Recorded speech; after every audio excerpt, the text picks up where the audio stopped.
This is Vader Reviews. We are honored that you would join us.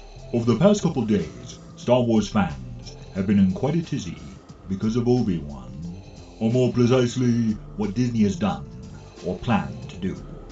Namely, what is being called the rematch of the century between Ewan McGregor and Hayden Christensen in the upcoming Kenobi series. And while some fans are thrilled beyond belief, others are most displeased and have taken to social media to release their anger. I, however, have decided to make this video to explain my point of view on the matter, and why I think there are 3 ways they could approach this rematch that would actually work within the continuity if they do it right.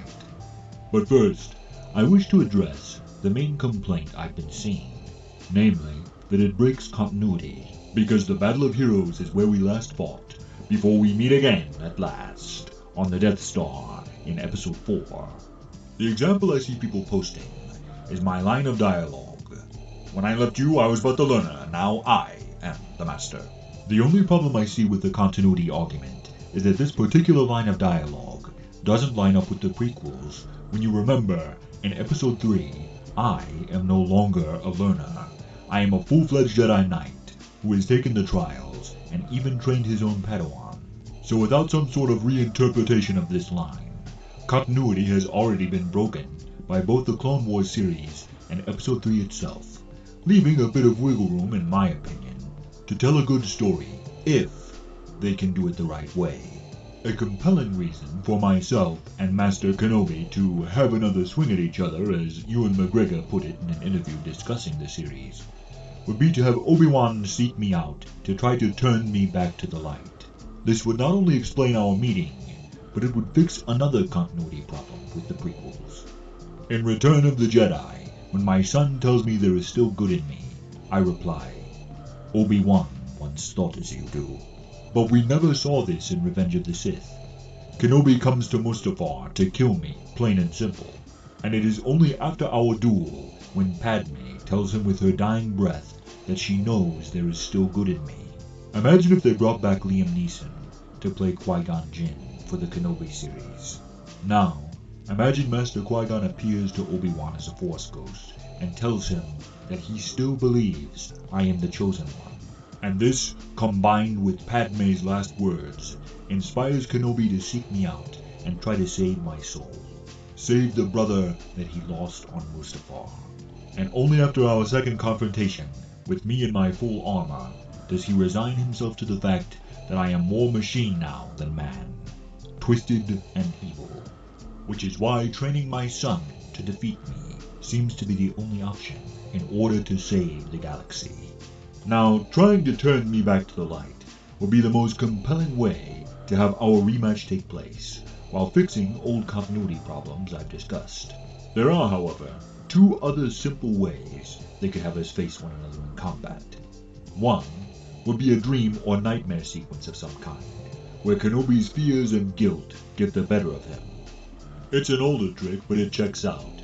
But if this feels a little too cheap to you, to further utilize the power of the dark side, as well as give a callback to Episode 5, Kenobi could face a failure at the cave situation, where he must lock blades with the dark side representation of myself in some sort of Force vision. Ewan McGregor is very protective of the character of Obi-Wan, and he even stepped back from the project until certain problems with the script were rewritten, because he felt the original storyline wasn't what the fans would want to see.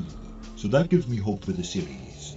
Also, I will admit some personal bias here, because seeing the 2 best lightsaber duels of the entire Star Wars saga go head-to-head once again is pretty wizard in my book, particularly since this time Hayden Christensen will be fighting in the armor. When I was younger, my biggest disappointment in the prequel trilogy was not seeing Hayden fight in the suit. I also think it's a great comeback story as well, because he was so unfairly hated for his performance as Anakin for so many years. The internet can be a very cruel place, but fortunately his support has grown in recent years, and it will be great to see him come back to a fan base that loves him for another epic duel, only this time in the most iconic space armor in the galaxy. Speaking from personal experience, filming a lightsaber duel in full Vader regalia is tiring painful but completely exhilarating. And I can't wait to see him on screen, just doing his thing, as he once put it so many years ago on the behind-the-scenes features for Episode 2. I just hope they also bring back the true voice of Darth Vader himself, because there is only one, James Earl Jones. But those are my thoughts on the upcoming rematch between myself and Master Kenobi. What do you think? Comment below and let me know. And be sure to give us a like, it helps with YouTube's algorithm. Before we go, I'd like to take a moment to thank my brave heroes of the Empire, Snowtrooper Captain Noah Dingley, and I'm just happy to be a Stormtrooper, Adam Jordan, for their generosity and support. Thank you once again, my friends. You are truly a credit to the Empire. Times are pretty tough right now, and your support really means a lot to me. If you've enjoyed our content over the years, please consider donating to our PayPal today, so we can continue to bring you weekly videos. I know this was more of a theory video rather than my typical puns and trivia, but don't worry, I will return to my typical dad jokes very soon.